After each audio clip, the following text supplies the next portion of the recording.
자, 이번 시간에는 교재 5장 목적과 목표 설정에 관해서 우리가 살펴보도록 하겠습니다. 사회복지 프로그램을 개발하는 데 있어서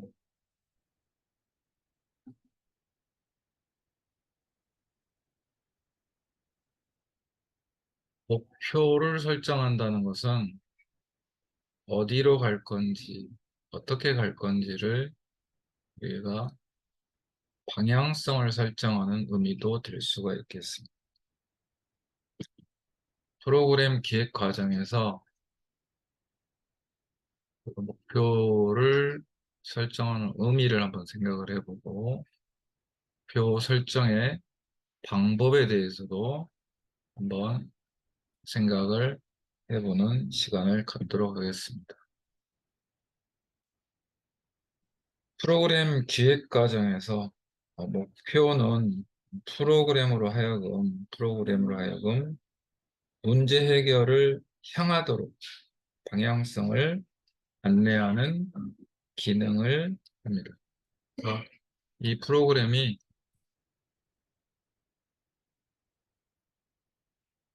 어디로 향해 가느냐, 방향성을 문제 해결을 향하도록 안내하는 기능을 합니다. 또한 목표에 의해서 프로그램이 평가되기 때문에 목표 설정은 굉장히 중요한 과정이 되겠습니다. 목표가 달성이 됐느냐 안 됐느냐를 가지고 프로그램이 평가가 되기 때문에 굉장히 중요한 의미를 갖습니다. 또한 목표는 해결하고자 하는 문제에 대해서 프로그램 실행을 통해서 기대할 수 있는 성과를 진술하는 것입니다. 그래서 문제의 원인에 대한 구체적인 분석으로부터 시작이 된다고 할 수가 있겠습니다. 목표는 프로그램을 통해서 영향을 서술하는 것입니다. 어떠한 서비스를 몇 회 제공할 것이다와 같은 활동 내용의 관점이 아니라 서비스를 제공받은 클라이언트들에게서 기대할 수 있는 바람직한 변화 상태를 진술해야 합니다. 그래서 목표에는 대상자가 어떻게 변화되는가를 확인할 수 있어야 된다는 의미가 되겠습니다. 따라서 문제 분석과 목표 진술은 상호 관련이 많기 때문에 깊게 연관되어야 하며, 또한 표적 집단에 대해서 실현 가능성이 있어야 하고 대다수의 사람들이 이해할 수 있을 만큼의 명확하고 일반적인 용어로 표현을 해야 되겠습니다.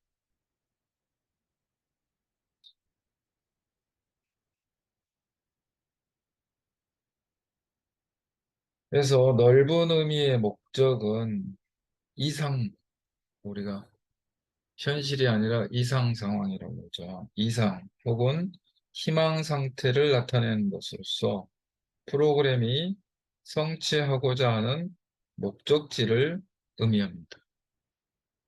목적은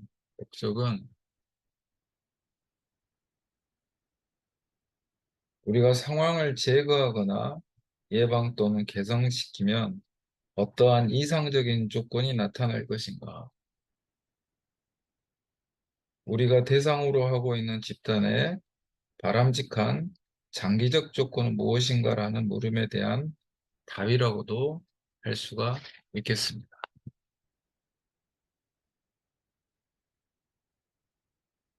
즉, 프로그램이 끝나고 난 뒤에, 종료되고 난 후에 클라이언트에게 예상되는 결과를 우리가 목록화 해봐야 하는 것입니다. 클라이언트의 소득, 지식, 행동, 신념 등이 어떻게 변화될 것인가를 예측하는 것입니다. 목표 설정은 확인된 문제와 욕구의 실태를 바탕으로 해서 그 원인을 분석하고 프로그램의 개입 방향과 수준을 결정하는 과정입니다. 확인된 문제를 해결하고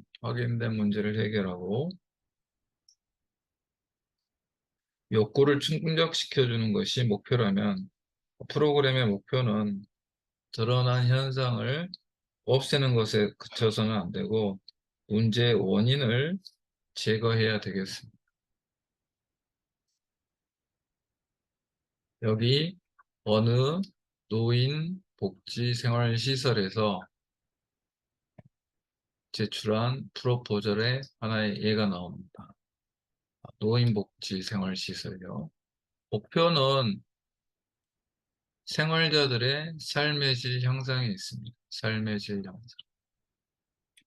대상이 노인이겠죠. 노인복지 생활시설이기 때문에.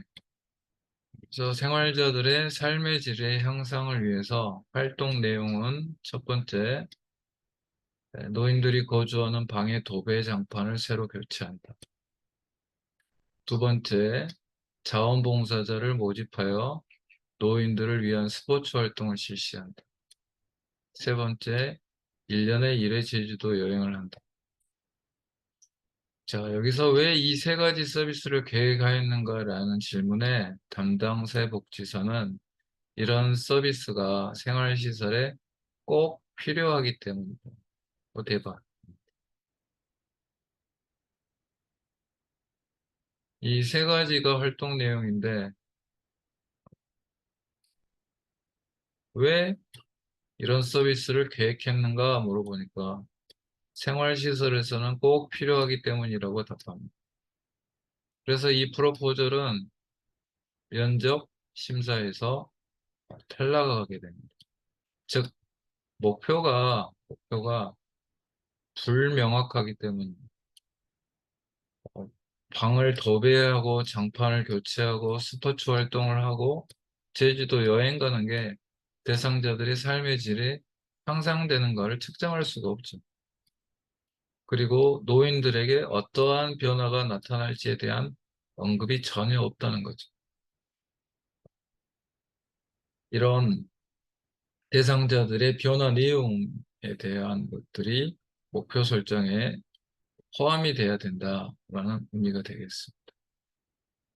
그렇다면 목표 설정은 목표를 구체적으로 우리가 설정하기 위해서는 프로그램이 종료되고 난 후에 대상자들에게 이 프로그램의 영향을 받아서 이 클라이언트에게 어떤 변화가 일어날 건지를 목록화해야 되는 겁니다. 예상되는 변화들을. 이게 프로그램의 목표죠. 여러 가지 대상자의 모습이 있을 수 있는데 대상자의 지위나 소득이나 행동이나 생각, 신념 등이 어떻게 변화될 것인가를 우리가 예측해 봐야 된다는 거죠. 그래서 프로그램의 목표는 드러난 현상만 없애는 것이 아니라 그 문제에 뭘 제거해야 되겠어요? 네, 원인을 제거해야 된다. 그래야 이 프로그램의 질적인 향상이 이루어지겠죠.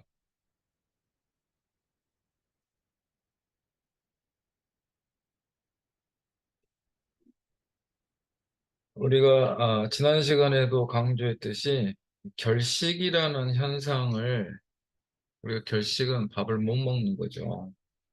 결식이라는 현상을 제거하기 위해 무료급식 프로그램만 추진한다면 아마 무한정 무료급식 서비스를 제공을 해야 될 것입니다. 근데 우리가 결식이라는 문제점을 가지고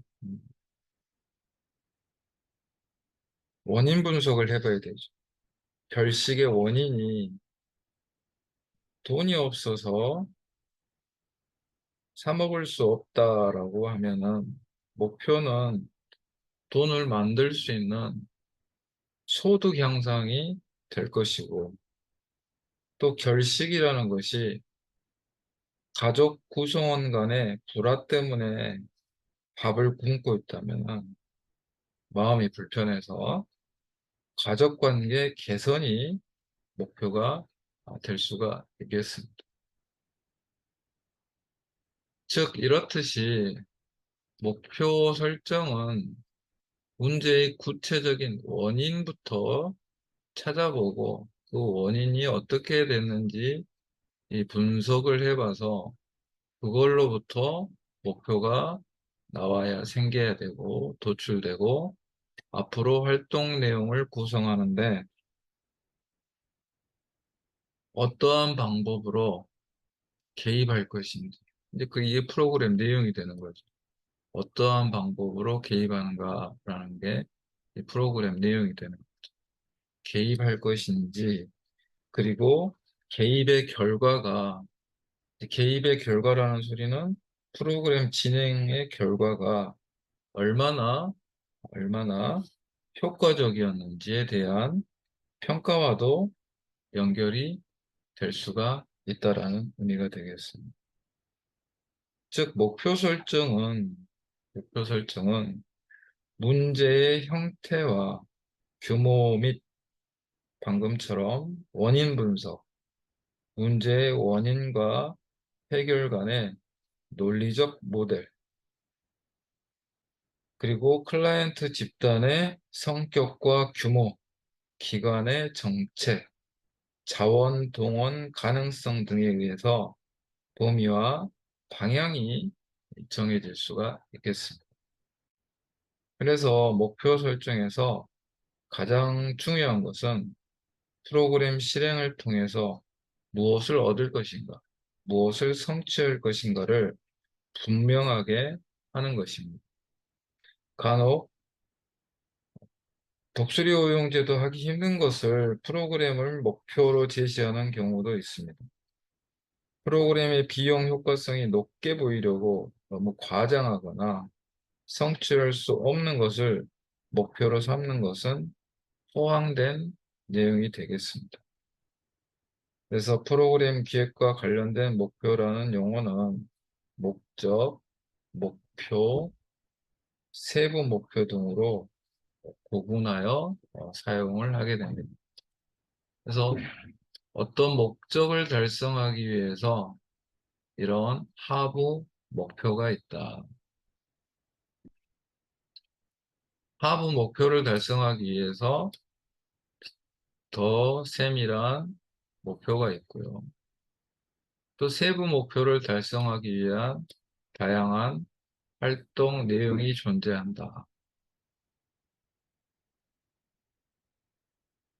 위 그림의 구조에서 중요한 것은 각각의 하위 영역의 내용은 상위 영역에 대한 내용 타당성을 가져야 된다.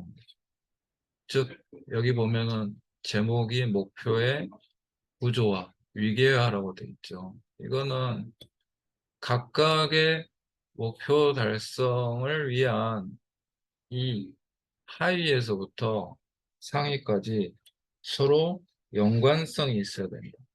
즉, 내용 타당성이 존재해야 된다라는 거죠. 예를 들어서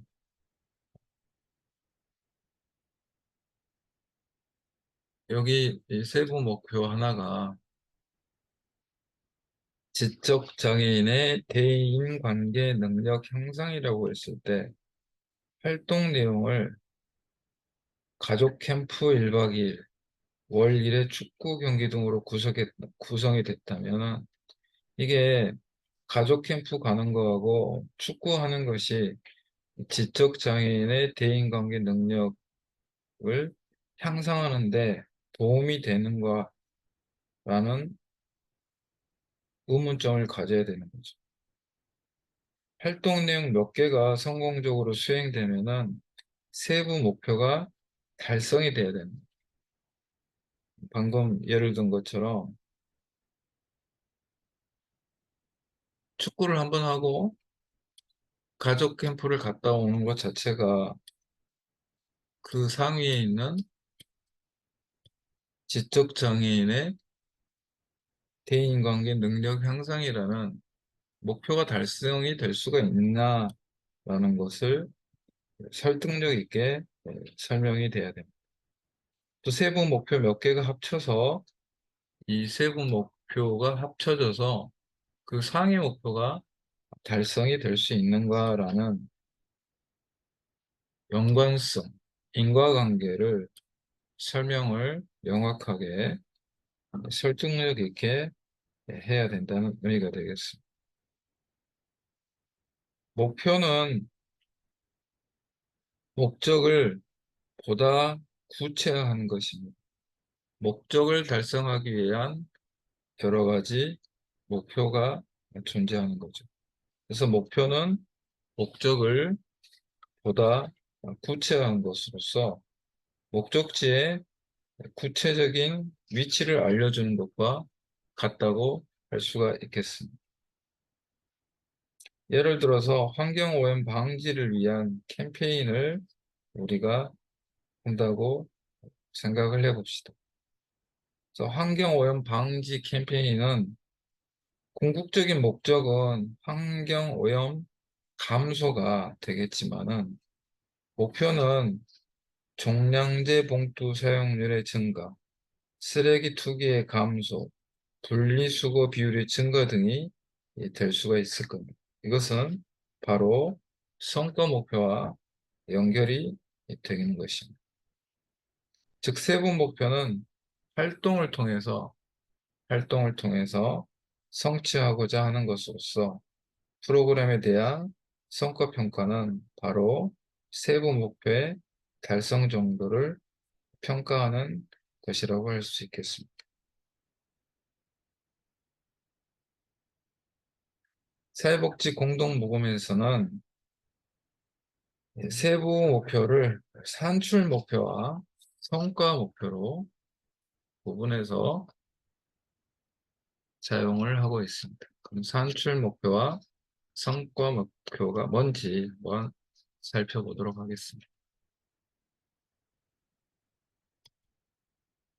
방금 설명했던 목표의 계층화, 위계화는 각각의 하위 영역이 모여서 상위 영역의 목표가 달성이 될 수 있도록 하위에 이런 활동을 하면은 상위에 있는 목표가 달성이 돼요.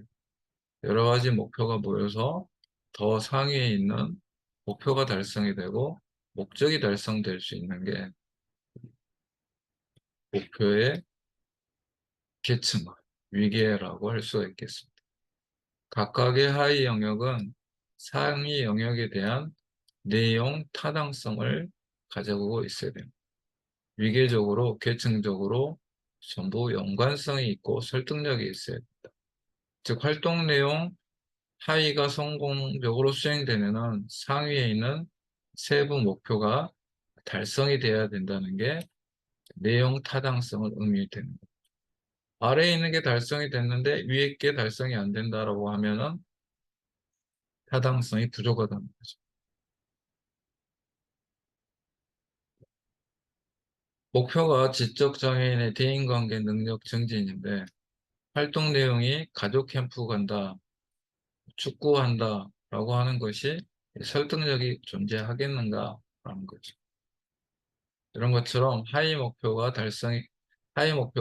하위 활동이 달성이 되면은 상위 목표가 달성이 되는 게 당연하게 위계적이고 내용 타당성이 있다라는 형태로 우리가 목표를 설정을 해야 된다라는 의미가 되겠습니다.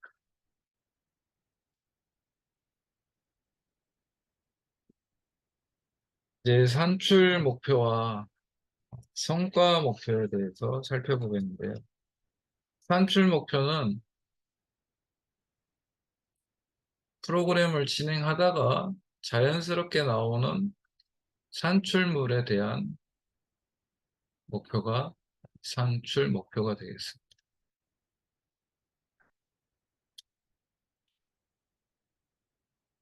그래서 이걸 또 어떻게 하면은 일하는 도중에 나오기 때문에 과정 목표라고 우리가 표현을 할 수도 있겠습니다. 과정 목표라고 할 수 있는 산출 목표는 프로그램 진행을 통해서, 즉 사업 시행을 통해서 발생하는 산출물이다 라고 우리가 설명할 수 있겠습니다.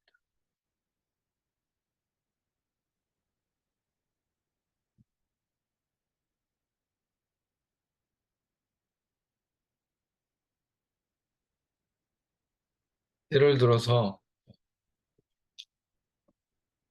강남구 비행 청소년 20명에 대한 상담 서비스를 월 3회 총 18회 시행 등으로 작성을 합니다. 20명에 대한 상담 서비스를 월 몇 회, 월 3회, 그래서 3개월이면 6개월이면 총 18회 등으로 작성합니다. 일하는 과정 중에 나타나는 실적이라는 거죠. 산출은 흔히 사용하는 실적을 의미합니다. 지역아동센터를 운영한다면 여러 가지 과정을 통해서 나타나는 실적이 있죠. 예를 들어서 지역아동센터에서 활용하는 아동 수랄지, 제공된 서비스 시간이랄지, 아동기가 차량의 운행 시간이랄지, 사람이 많으면 운행 시간이 많아지겠죠. 즉, 성과 목표는 사업의 결과로 나타나는 내용, 변화 등을 얘기합니다. 예를 들어서 프로그램 대상 청소년 20명의 비행행동 케이스가 상담 전보다 상담 후에 10% 감소 등을 몇 프로 감소했는가 이런 식으로 작성이 가능합니다. 즉, 산출 목표는 바람직한 결과, 즉 성과 목표를 가져오기 위해 취해지는 과정이나 단계를 나타냅니다. 산출 목표가 달성이 됐다고 해도 우리가 원하는 성과 목표에 이르지 못할 수가 있는데, 산출 목표가 달성이 되면은 성과 목표에 이어질 수 있는 게 타당성이 존재하는 거죠. 이것은 클라이언트에게 미치는 영향이나 변화를 나타내지는 않습니다. 예를 들어서 산출 목표가 술을 끊는 단주 친목회 모임 월 4회 6개월간 24회 실시한다. 한 달에 4번 만나서 총 6개월간 24회 술을 끊는 단주 친목회 모임을 하는 것 자체로 술이 끊어지느냐, 자주 만나면 술이 끊어지느냐, 또 술에 대한 음주에 대한 태도 변화를 말하는 것은 아닙니다.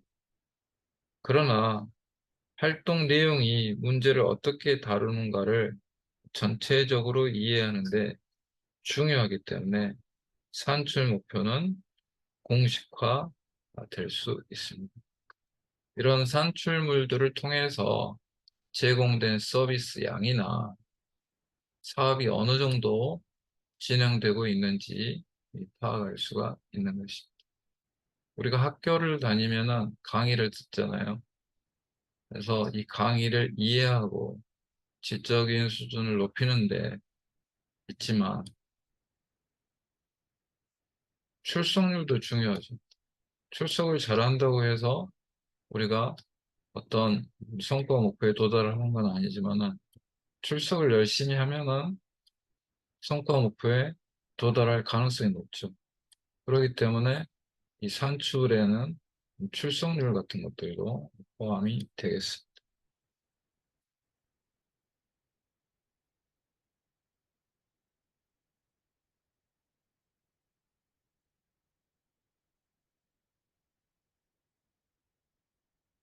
그래서 일반적으로 이런 산출 목표는 보통 두 가지 형태가 나타나는데요. 중간 산출물, 또 최종 산출물로 구분할 수가 있겠습니다.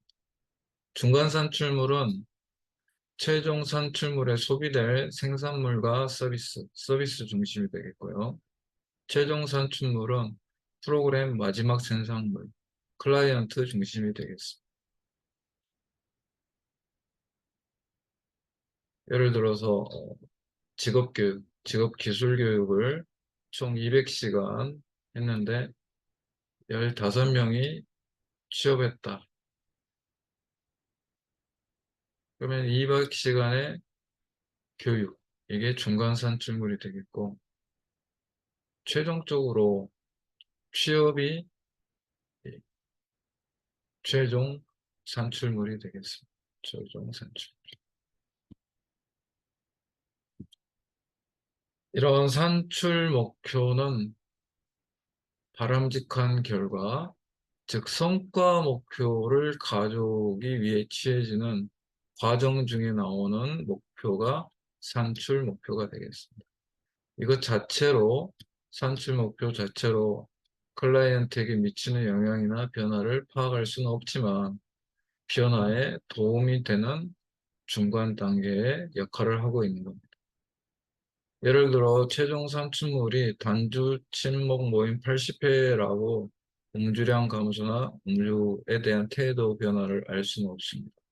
그러나 80회가 진행됐을 때 5번 참여한 사람하고 80번 참여한 사람하고 어떤 사람이 단주에 더 가깝게 갈 확률이 높겠어요? 네, 이 프로그램에 적극적으로 참여한 80회 참여한 사람이 술에 대한 음주에 대한 변화를 긍정적으로 우리가 생각할 수가 있겠죠.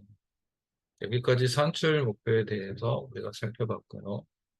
다음 시간에는 성과 목표에 대해서 좀 더 자세히 살펴보도록 하겠습니다.